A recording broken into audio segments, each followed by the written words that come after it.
Welcome back. In the previous video, Inspector Webb gave us an overview of the grain moisture. This time, we will dive deeper into the role of inspectors in the grain lab and the grain moisture testing. When it comes to testing, having an extra set of hands can be beneficial. Fortunately, Aaron has Kenneth to assist him. Hello, my name's Ken Adams. My title is I'm a Compliance Inspector 2. So what we do here is full circle. We go out in the field, we collect grains starting in May or June all the way through September, bring it back to the lab, do all our testing. Once we get the grain standard, we put it in the jars, we head back out into the field, and then that will be our industry standard for the state of Maryland to do all the grain moisture meter testing. And that's how all the prices are found out. That controls all the agricultural pricing for the grains in the state of Maryland. Another part of evaluating a grain moisture meter is its ability to accurately display the test weight of a grain. The test weight of a grain is also used to determine the value of it.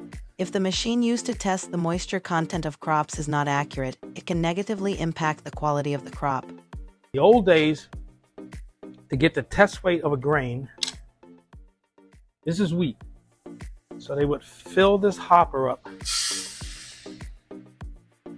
with grain. So you'd fill up the kettle, let it overflow, then do the old zigzag strike. And this is written in the USDA. USDA tell you how to do this. Then you take it to a scale that already is programmed to convert this quarts per pound to pounds per bushel.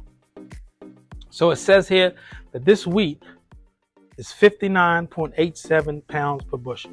And what I do now is compare this to the meter and see if I get the same.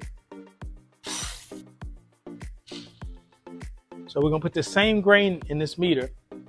We're not looking for moisture, we're looking for the weight per bushel. The weight of a grain is an important factor when testing its moisture content. This is because the machine that measures the moisture content of the grain needs to know how much the grain weighs in order to calculate its moisture content accurately. 9.84. You can see it's only 0.02 of a pound's difference.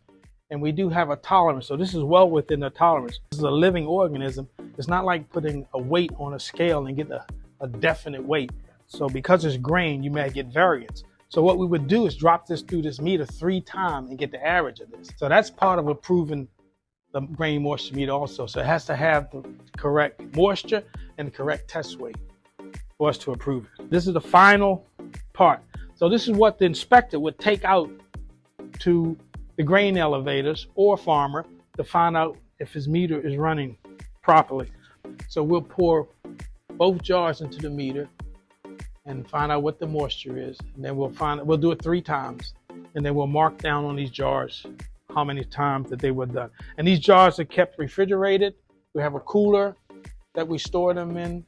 In the next and final segment, we will discuss the importance of properly storing previously harvested grain in a cooler in the grain moisture lab.